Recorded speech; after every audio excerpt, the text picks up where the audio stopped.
Hello, I'm Esther Gidhui-Ewart. Welcome to Africa 54. Here's what's coming up. U.S. Secretary of Defense Lloyd Austin returns to the U.S. Thursday after wrapping up his first tour across the African continent as Defense Secretary. We'll bring you the details. Millions of Nigerians are falling prey to electronic bank fraud or e-fraud. We'll have a report from Abuja. And top Republicans contending to be president of the United States grilled each other in their second debate Wednesday night. All this and much more coming up on today's Africa 54.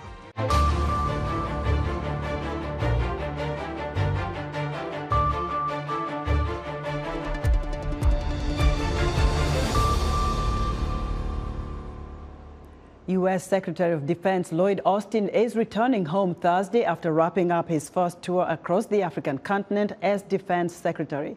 Here's VOA Pentagon correspondent Carla Bob. Defense Secretary Lloyd Austin started his tour in Djibouti, home to the primary U.S. military base on the African continent. There, he met with Djiboutian leaders and the Somali president, whose forces, Austin said, had made more progress against the al-Shabaab terror group in the past year than the previous 5 years combined. Austin then turned to Kenya. How are you? He visited a base in Manda Bay near the Somali border, where a terrorist attack in 2020 killed 3 Americans. Message here being very clear that the war on terror still remains top on the agenda of the American government.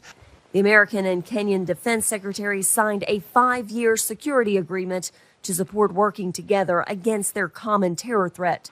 Austin also pledged $100 million in support of Kenyan security deployments as Kenya prepares to lead a multinational peacekeeping mission to Haiti to combat gang violence. Kenya is ready, Kenya is willing to lead that multinational peacekeeping force that will go to Haiti. Austin ended his trip on Africa's western coast in Angola, the first U.S. Defense Secretary to ever visit the country. Both nations are hopeful that Angola can dump Russia as its arms supplier and opt for American-made weapons. Africa deserves better than outsiders trying to tighten their grip on this continent. Africa deserves better than autocrats selling cheap guns and pushing mercenary forces like the Wagner Group or depriving grain from hungry people around the world. Austin called out African military juntas without naming Burkina Faso, Gabon, Mali, or Niger. It was his most forceful rhetoric since the military removed Niger's elected president from power in July.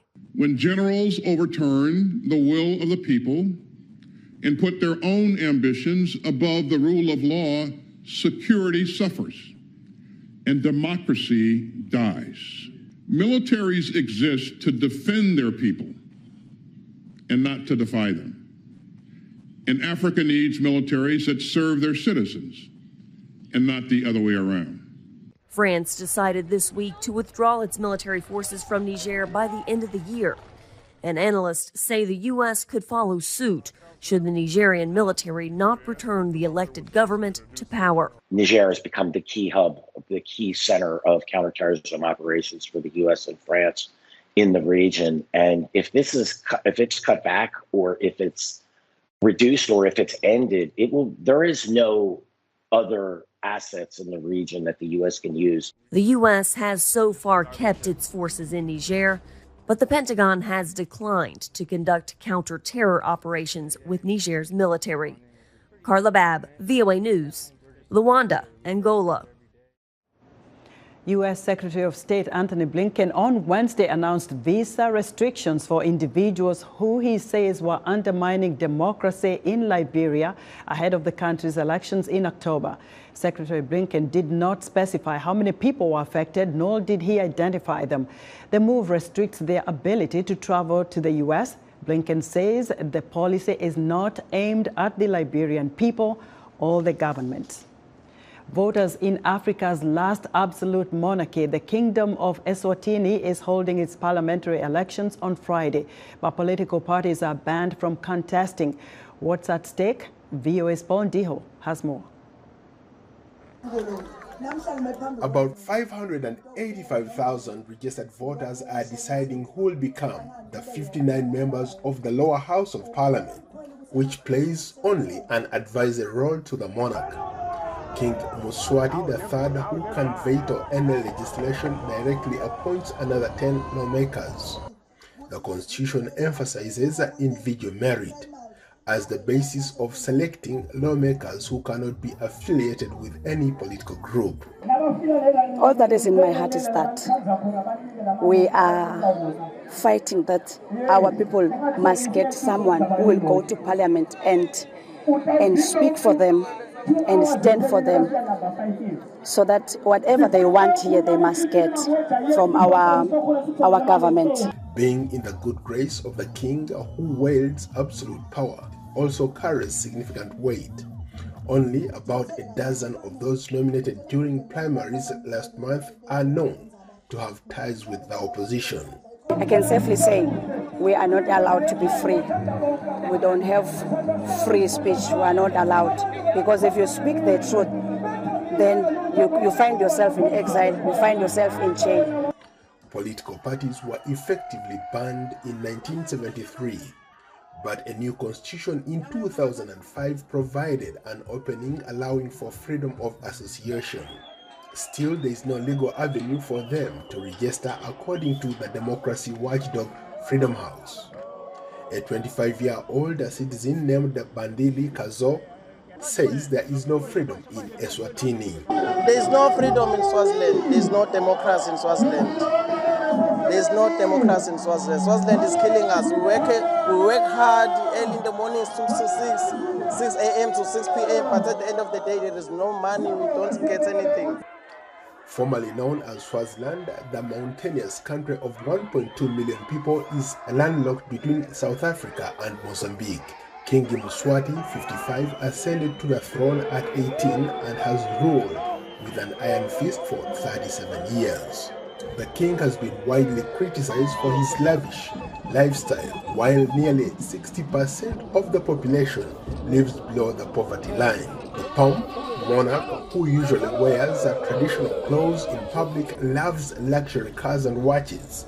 He spends millions of dollars yearly on his 15 wives and at least 25 children. Paul Ndiho, VOA News, Washington.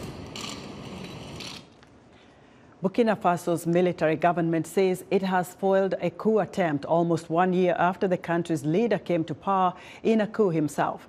In a statement read out on state television, it said, quote, a proven coup attempt was foiled on September 26th by Burkina Faso's intelligence and security services.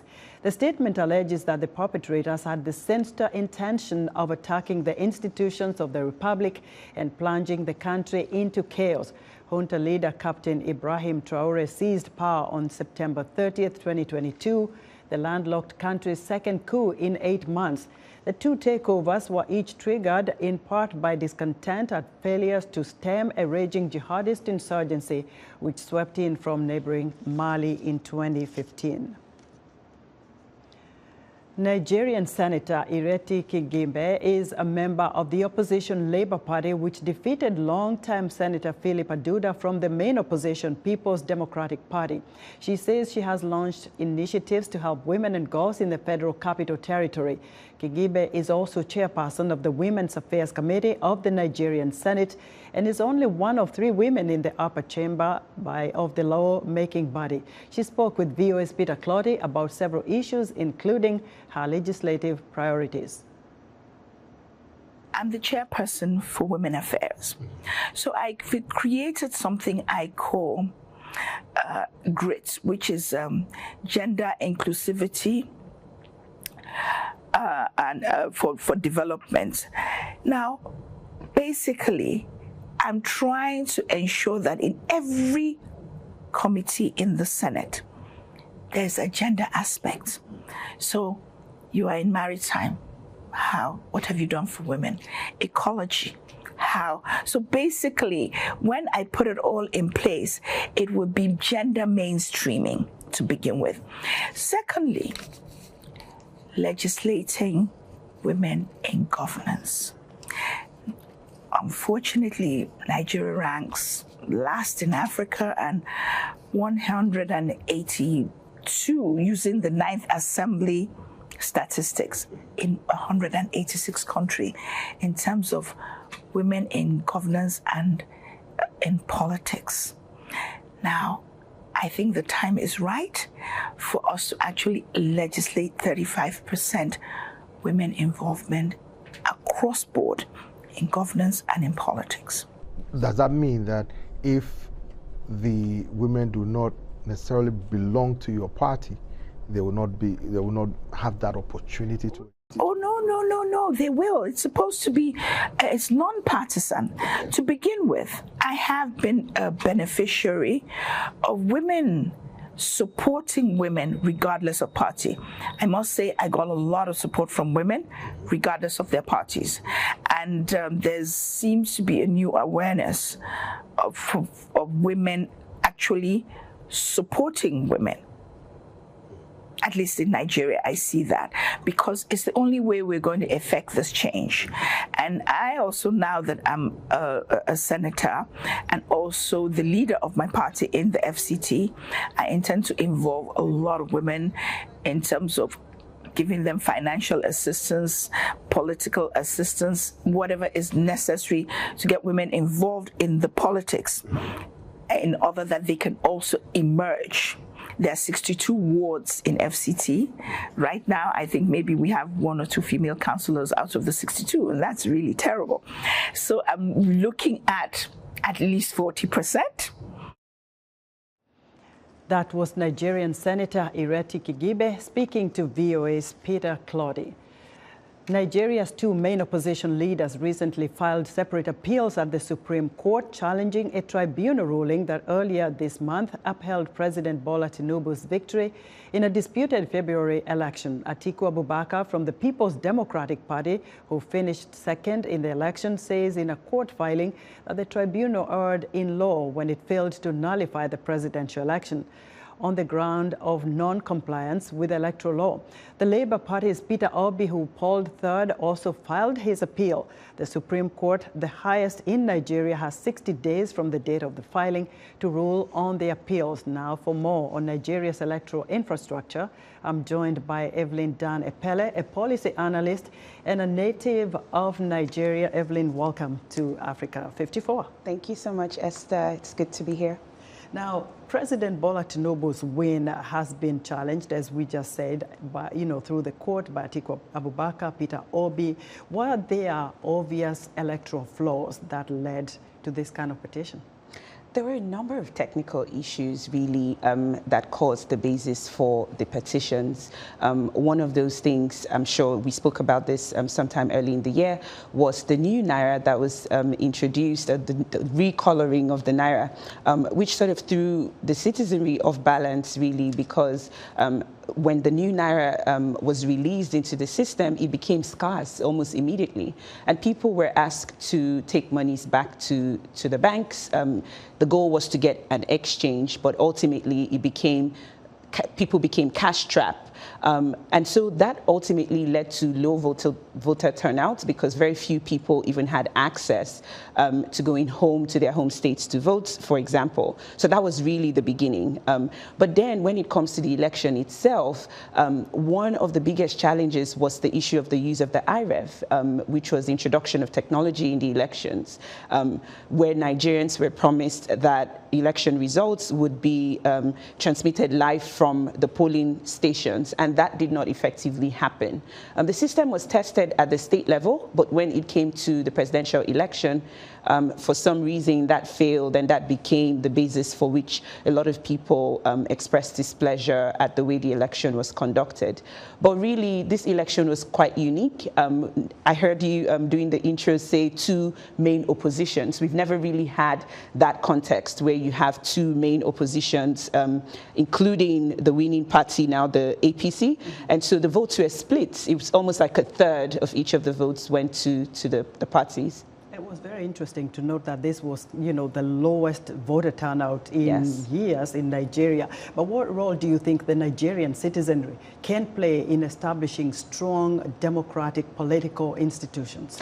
That's a very good question, and it really leads me to the research work that we're doing at the School of Politics, Policy and Governance, which is an institution that really looks at Nigeria's political frameworks. And the research that we're doing in the capstone for the citizens' participation in governance talks about how citizens can hold leaders accountable. When we have effective participation of citizens in governance, what happens is it funnels a large majority of people into the system, into the accountability framework, where everything we do is questioned and fact-checked and looked at by the citizens. And that's what democracy is all about. But there are so many reasons, and Nigeria is always so complex when it comes to analyzing the issues, because we also have socioeconomic challenges. For citizens to ably participate in governance, that has to be funded in a way, whether that is providing incentives to take citizens from one place to the other, or even when it comes to digital participation or participating online, purchasing internet data, for example, is not something that's cheap. So these are just the issues, but really citizens' participation is something that we promote more than often these days. Yeah, well, Nigeria has the highest population in Africa. There is no dispute about that. But what does a President Bola Tinubu's scorecard look like, especially when you think about securing Nigeria from Boko Haram and other insurgents? We saw him, taking lead with the ECOWAS, condemning the coups and trying to kind of put those guys back together. But what about security in Nigeria itself? President Tinubu has had quite a good start, I would say. Honestly, the presidency this time around has been very focused on actions, and that's one of the things that I have seen, which is that President Tinubu is not effectively responding to every and anything that's thrown at him, but mostly focusing on the governance aspect of things. The cabinet has really just come together now. We just concluded at UNGA. I was in New York last week, and the president was there speaking effectively on some of the policy implementation that we can expect from this cabinet. But these are all conversations. Over the next couple of months, we will more than interestedly like to see these actions come to life. And that's where the role of citizens' participation in governance comes alive, because we have to remind people of the things that have been said and track the actions that are coming from all of these promises that are being made. But yes, I'll say that President Tinubu has sort of shown leadership in terms of his first 100 days in office and focusing on his policies. And all of the commentary that's coming out of Aso Rock sound very positive, but it's still quite early for us to tell the difference between words and actions. We'll see in the coming years. Thank you very much, Evelyn. Evelyn Dan Pele is a policy analyst. In 2022, the World Bank reported that 64 million people in Nigeria did not have an account with a bank or another reputable financial institution. But those who do are falling prey to electronic bank fraud or e-fraud. Gibson Emeka has this report from Nigeria, narrated by Salem Solomon. One weekend, Modostar Oluchoku's debt card got stuck in an ATM. By the time she returned to her bank during office hours to retrieve her card, her account had been cleared of $750. Oluchoku says the bank tells her the fraud is still being investigated and she still has not gotten her money back. I narrated everything to them. They even opened their CCTV, watching everything. They saw me when I came inside the bank. I even introduced police people. At the end of the day, nothing happened. I wrote letter. Although the incident happened in 2017, Oluchoku has not given up. Her lawyer, Obodage Francis, says due to the length of time, it might be difficult to recover her money. So most times when things like this happen, we say that we advise victims to reach out to a lawyer immediately. So that once that is done, we as lawyers, we know who to reach out to. Like we have to write both banks a letter, freezing the account immediately. Then we also need to reach out to the authorities. Electronic bank fraud is becoming more prevalent in Nigeria, according to the Nigeria Electronic Fraud Forum, a Nigeria Bankers Committee initiative that aims to tackle e-channel security challenges. The banking sector has already incurred losses of over $12 million in 2023 alone to fraudulent digital and unlicensed transactions, according to the initiative. Cybersecurity analyst Bernard Okbe points out one area of weakness. Some of these platforms, their security measures are not strong enough. Consumers are also losing money through ATM fraud, online swindles, fraudulent emails, and telecom services that help users check balances. And Nigerian banks are dealing not only with increasingly sophisticated fraud, but also with loss of experienced personnel, says financial expert Emmanuel Ogboloko. Many of the banking staff that were well-trained left the banking sector in Nigeria for greener pastures in Canada and Europe because the reward system there is far better. According to the World Bank, 64 million people in Nigeria were unbanked in 2022, despite the Nigerian government's push since 2019 of a cashless policy to get more people into the financial system. Okbe says electronic fraud is discouraging more people from opening a bank account and worries that many people avoid going digital or avoid using technology to exchange money. The banking fraud can indeed slow down this adoption in several reasons. One, it has to do with loss of trust, lack of security confidence. There are some customers that have experienced this, and there is nothing you will tell them that they will go back to this thing too. Experts say that people can protect themselves against e-fraud by securing electronic devices, avoiding public Wi-Fi for financial transactions, regularly monitoring bank accounts, setting strong and unique passwords, and enabling two-factor authentication whenever possible. For Gibson Emeka in Abuja, Nigeria, Salim Solomon, VOA News. Would like to hear what you think about Africa 54 and all our VOA Africa programs on our website at voaafrica.com. Still to come, Republican contenders battle it out in their second U.S. presidential debate. We'll be right back.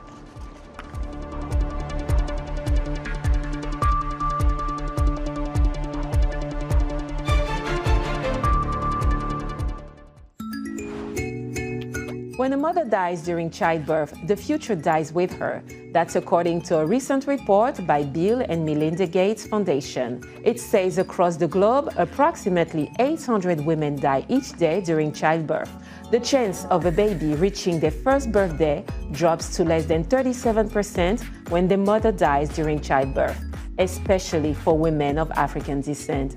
On the next edition of Our Voices, we take a closer look at the maternal and infant mortality rate. Join the conversation each week right here on Our Voices. In times of change, when the world seems uncertain and what we hear doesn't reflect what we see, we seek the truth. When we are told only part of the story, we lose trust. In moments of crisis, our dreams, hopes, and wishes for a better tomorrow depend on a free press. At Voice of America, we bring you the stories that people take risks to see. We connect the world and unite it with truth. At Voice of America, we show you the whole picture.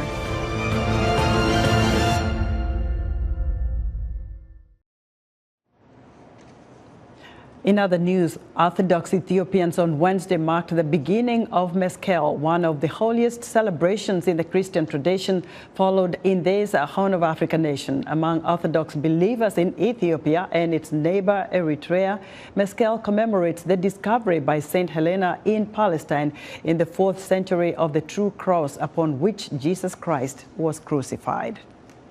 The Namibian government says it is immediately banning the import of chicken and eggs from neighboring South Africa, which is battling the worst bird flu outbreak ever to hit the country.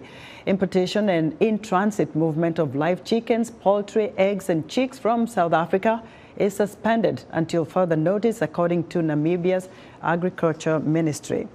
And human rights groups say that there is a torrent of abuse ongoing against LGBTQ people in Uganda, mostly committed by private individuals following the passage of the Anti-Homosexuality Act in May. At least 6 people have been charged under that law, including 2 accused of the capital offense of aggravated homosexuality. Republican contenders to be the party's nominee for U.S. president sparred for 2 hours in their second debate Wednesday night. All the participants are trailing former President Donald Trump in the polls. VOA senior Washington correspondent Caroline Presutti was in California for the debate. Here they go again. With a nod to a popular line from a Ronald Reagan debate, the 7 Republican candidates took to the stage at the Ronald Reagan Presidential Library in California. It took only minutes for the group to start bickering, each of them determined to break from the pack. On immigration, former New Jersey Governor Chris Christie said he would send the National Guard to join with Customs and Border Control to secure the border with Mexico. China became the enemy during much of the debate. Former South Carolina Governor Nikki Haley said she would send special operations to attack Mexican drug cartels and stop normal trade relations with China until the country halts the flow of fentanyl. Biotech investor Vivek Ramaswamy on the Russian war in Ukraine said just because Putin is an evil dictator doesn't mean Ukraine is good, and went on to say China is the real enemy. Florida has banned Chinese nationals from buying property near military installations, and Florida Governor Ron DeSantis says he supports a similar ban across the United States. Missing from the debate was the Republican frontrunner, former President Donald Trump, who chose to meet with workers in Detroit, Michigan, where United Auto Workers are striking. An NBC News survey shows nearly 60% of Republican voters choosing the former president over his rivals, with DeSantis coming in second at 16%. Afterward, the candidates continued the debate. North Dakota Governor Doug Burgum criticized the Biden administration for the recent prisoner swap with Iran. They got 5 prisoners, we got 5 prisoners, but they also got $6 billion, which they can use to advance their terrorism. And this is the nation that is the largest sponsor of state terrorism in the world. Former Vice President Mike Pence spoke of his former boss. Now we see Donald Trump walking away from the very agenda that defined our administration and has defined the Republican movement over the last 50 years. I mean, where we stood tall on the world stage, now Donald Trump is talking the language of appeasement and withdrawal. These candidates will now take a break from debating for a little over a month. The third Republican debate will be November 8th in Miami, Florida. That's a little less than a year before the general election.